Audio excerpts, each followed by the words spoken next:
Muchas gracias, magistrada. En tanto termina de escribir el mensaje, invitamos a la señora María Victoria Fallón del GIDH en representación de las y los peticionarios de las medidas cautelares para su intervención. Su intervención tendrá un tiempo de 10 minutos.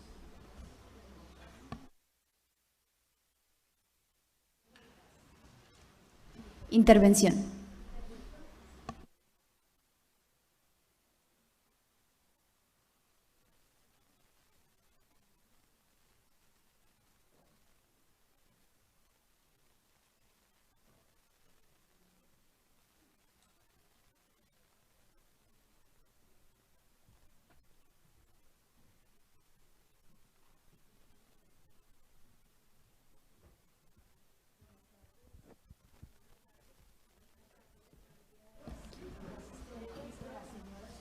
Señora María Victoria, gracias. Buenas tardes.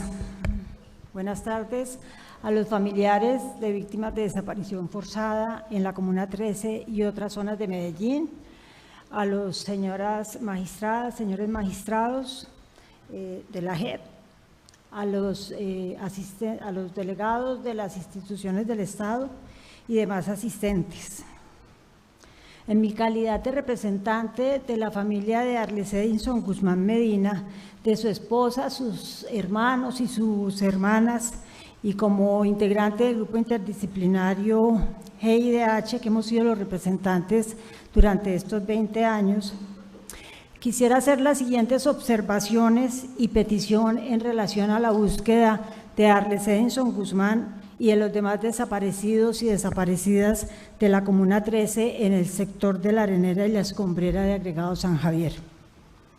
No sin antes mencionar que quisiera agradecer en nombre de la familia de Arlis Edinson Guzmán y de nuestra organización como tal las palabras que esta mañana pronunció el señor magistrado Gustavo Salazar, en las que, sin tener la obligación legal de hacerlo y sin realmente corresponderle, reconoció responsabilidad del Estado por estos graves hechos y pidió perdón a las víctimas, de manera indirecta, pero claramente lo hizo. Valoramos esa posición de la JEP y del señor magistrado Gustavo Salazar. Entonces, me voy a referir a la impunidad.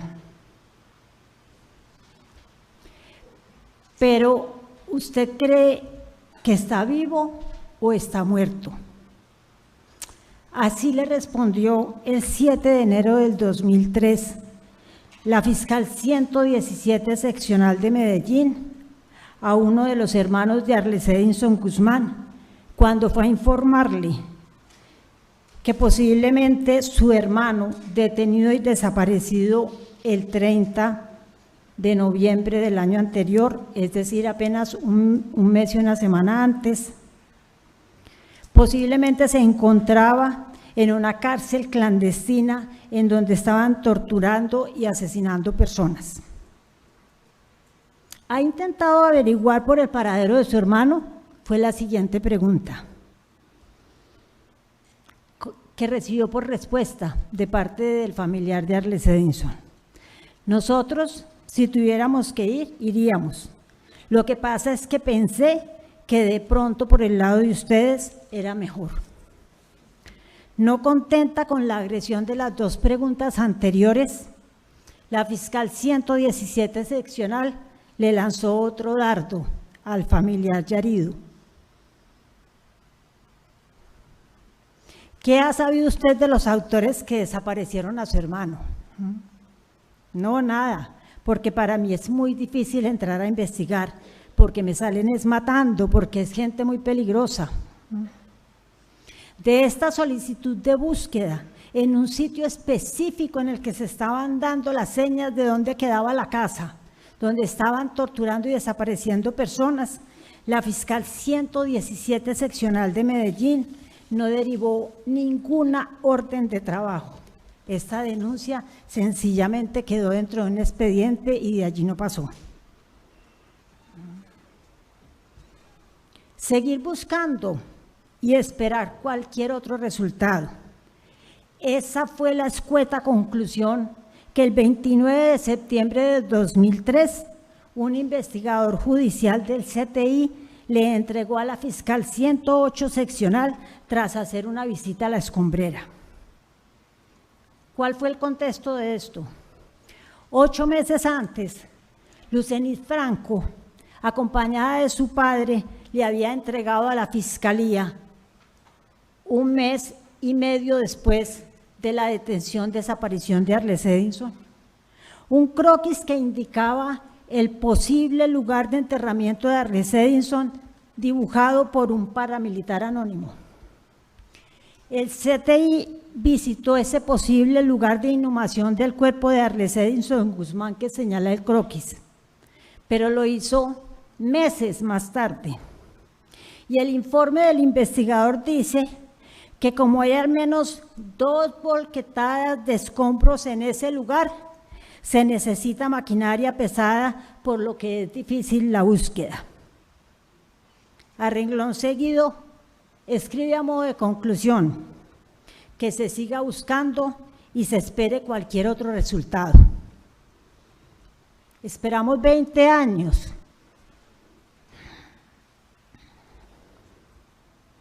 Porque ese lugar donde había 2 volquetadas de escombros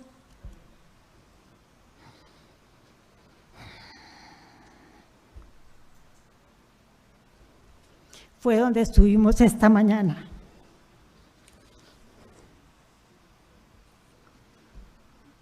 Perdón. Suspéndase y archívese la investigación. El 18 de noviembre de 2004, la Fiscalía Seccional 114, noten que ya he mencionado 3 fiscales diferentes, decidió suspender y archivar la investigación, según dice la decisión, como quiera que desde el momento de los hechos han transcurrido más de 6 meses y no se ha logrado la individualización o identificación de los responsables.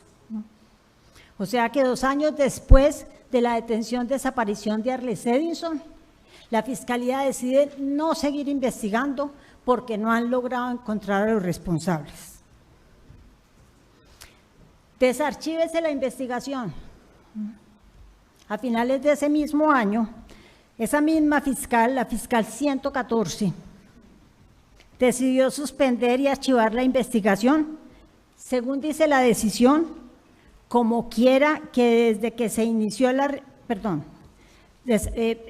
finales de ese año, a finales del año 2005, la misma fiscal 114 decide desarchivar la investigación, como quiera que contra la presente investigación existió una demanda contra el Estado colombiano ante la Comisión Interamericana de Derechos Humanos. 1 año pasó archivada y la desarchivaron solo porque había una demanda ante la Comisión Interamericana de Derechos Humanos. Desarchivan la investigación. En septiembre de ese año en que desarchivan la investigación, un paramilitar desmovilizado, Carlos Arturo Estrada Ramírez, en una diligencia con el Cuerpo Técnico de Investigaciones, hace un recorrido en la escombrera. Señala 6 sitios críticos como lugares en donde han enterrado personas. Esos lugares fueron georreferenciados y posteriormente presentados mediante gráficas aéreas en el informe del Cuerpo Técnico, incluyendo las coordenadas. Como quiera que el grupo interdisciplinario conoció ese informe del Cuerpo Técnico,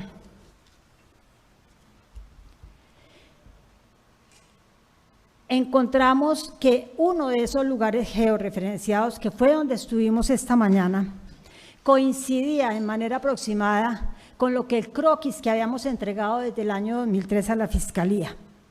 Solicitamos entonces al fiscal noveno de la Unidad Nacional de Derechos Humanos, y vamos para el 4º fiscal que conoce de este caso, una solicitud judicial para que se tomaran medidas de protección y vigilancia para uno de esos 6 sectores que fue en el que estuvimos hoy, porque claramente aparecía que coincidía con las señas con lo que había en el croquis. Para apoyar la decisión que tomaría respecto de nuestra solicitud de protección de esa zona en el sector de la Arenera, el fiscal noveno de la Unidad Nacional de Derechos Humanos y DIH le solicita al CTI que nombre un equipo de perito en exhumaciones para realizar unas prospecciones, textualmente lo leo de la orden de trabajo, en un sitio indeterminado de la escombrera. Había coordenadas, se los recuerdo. El equipo de expertos, consistente en un perito, determina que el lugar señalado, recuerden, hay unas coordenadas, es un área de más de 50 hectáreas y que de cualquier forma la Fiscalía venía conversando con la Alcaldía de Medellín para que fuese la Jurisdicción de Justicia y Paz y el CTI los que empezaran la búsqueda. El fiscal noveno negó nuestra solicitud de protección a la escombrera y para eso argumentó que no había certeza de la existencia de fosas en ese sector de la ciudad. No le importó el informe del cuerpo técnico que georreferenciaba 6 lugares diferentes. Tampoco le importó un informe de la Personería de Medellín de la época que daba cuenta de la existencia de denuncias de desaparecidos y posible inhumados en la zona de la Escombrera y la Arenera. No le importaron las comunicaciones de varias organizaciones de derechos humanos que le entregaron informes al respecto a solicitud nuestra. Negó la protección de esa zona que hoy está empezando a intervenir la JEP. En el año 2015, producto de ese convenio entre la Fiscalía y la Alcaldía, se dio inicio a ese proceso que conocemos como el Polígono 1. Eso tenía un antecedente. Eso en realidad no fue resultado de la buena voluntad del cuerpo técnico de la Fiscalía y de la Alcaldía de Medellín. Fue el cumplimiento de una orden de la Sala de Justicia y Paz del Tribunal Superior de Medellín que concluyó que seguir arrojando escombros y seguir removiendo la mina de arena en esa zona era una afrenta contra las víctimas de desaparición forzada y sus familias. Eso lo dijo el Tribunal Especial para la Paz, perdón, eso lo dijo la Sala de Justicia y Paz del Tribunal Superior de Medellín en el año 2013 y le ordenó a la Alcaldía de Medellín tomar las acciones y medidas necesarias para suspender el arrojo de escombros en los sitios conocidos y delimitados como la Escombrera y la Arenera de Medellín. 2015, han pasado 7 años, ¿sí? Y la Alcaldía de Medellín ha tenido 3 alcaldes y ninguno ha cumplido la orden de la Sala de Justicia y Paz del Tribunal Superior de Medellín. Como sea, en el año 2013 se conformó una mesa interinstitucional en la que participaban la Fiscalía, la Alcaldía, algunas organizaciones de derechos humanos, la Procuraduría, el Ministerio del Interior, la Unidad Municipal de Víctimas, así como algunos familiares. En el 2014, esa mesa interinstitucional se reunió solo 3 veces y la Escombrera y la Arenera seguían funcionando sin ningún plan de preservación de los lugares que habían sido señalados por desmovilizados y familiares de víctimas. En agosto del 2014, el fiscal del Grupo de Exhumaciones de la Dirección de la Fiscalía Nacional Especializada y la Alcaldía de Medellín programaron una inspección judicial a la Arenera y a la Escombrera con la participación del jefe paramilitar Juan Carlos Villa Saldarriaga, más conocido por todos como Móvil 8. Entre las cosas que Móvil 8 dijo en esa inspección judicial era que la zona había cambiado muchísimo, que él no estaba en Medellín para la zona de esos hechos, pero sin embargo señaló varios lugares de posibles enterramientos. Con esa información y desconociendo cualquier otra que había en varios expedientes, sí, la Fiscalía y la Alcaldía anunciaron que iniciarían trabajos en lo que llamaron el Polígono 1, que ellos decidieron unilateralmente cuál sería el punto donde se empezaría a trabajar. Desde el GIDH manifestamos la importancia de que se recogieran las declaraciones que obraban en los expedientes y los aportes que había hecho Estrada dentro de los procesos judiciales. No se hizo. Tampoco se tuvo en cuenta el croquis que habíamos presentado del posible lugar de enterramiento de Arlece Edinson Guzmán. Todos conocemos en qué terminó el Polígono 1, en nada. En nada terminó el Polígono 1. Han pasado 7 años y desde ese momento hasta ahora sigue sin cumplirse, como dije, la orden del Tribunal de Justicia y Paz, y pasaron 3 alcaldes y ninguno retomó la tarea que tenía que retomar. El 30 de agosto de 2018, la Presidencia y la Secretaría Ejecutiva de la JEP recibieron una solicitud del Movimiento de Víctimas de Crímenes de Estado, MOVICE, organización de la cual hemos trabajado de la mano desde hace muchos años, pero de la cual no hacemos parte, orientada a que se decretaran medidas de protección sobre 16 lugares en diversas partes del país, entre ellos La Arenera y La Escombrera de la Comuna 13. El 14 de septiembre de ese mismo año, la sección de primera instancia para casos de ausencia de reconocimiento decidió abocar el conocimiento de esa solicitud y abrir el trámite de medidas. El 7 de junio del año 2019 ordenó la realización de una audiencia pública en Medellín el 17 y el 18 con el propósito de generar un espacio de diálogo y técnico que permitiera avanzar en la determinación si eran procedentes o no las medidas cautelares. La señora Lucenit Franco, esposa de Arlece Edinson Guzmán, y el grupo interdisciplinario participamos en esa audiencia y entregamos a la JEP un informe sobre desaparición forzada en la Comuna 13 y en Medellín, que la Alcaldía de Medellín había engavetado y no había entregado a los órganos judiciales. El 11 de agosto del 2020, la SAR decretó la medida cautelar que se había solicitado sobre La Arenera y La Escombrera en la Comuna 13.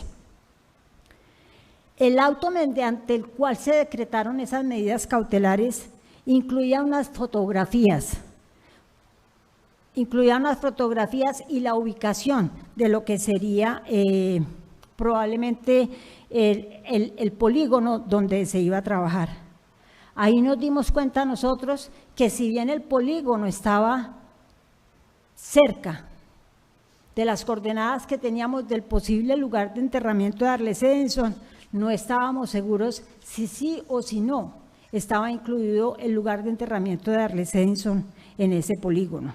En correspondencia, el 20 de abril del año pasado, le presentamos a esta sala una solicitud para que reconociera a Lucenit la calidad de víctima y al grupo representante de ellas y de los familiares. Tuvimos que reiterar la solicitud el 2 de junio y por tercera vez presentarla el 23 de agosto. Y ante el silencio persistente, el 20 de septiembre del 2021 tuvimos que presentar una tutela contra esta sala. Una vez tutelada la sala, se nos aceptó la participación en este proceso a la señora Lucenit Franco como víctima y a nosotros como representantes.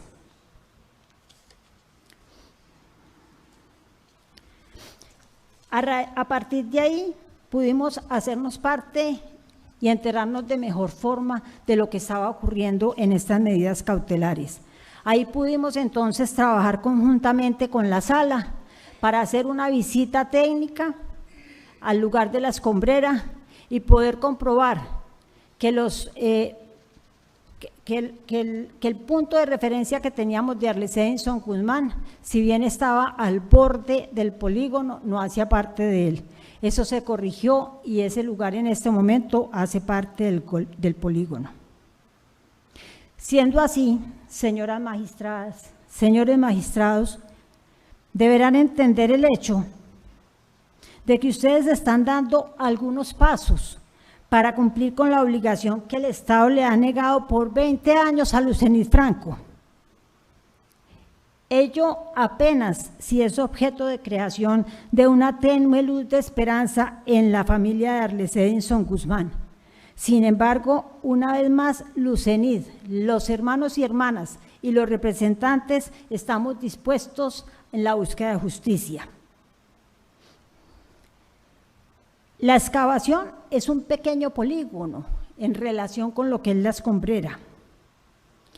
La tristeza y el dolor de los familiares de un desaparecido no son medibles. No es posible contarla como se hace con las cosas. No es posible medirla o pesarla como se hace con la tierra.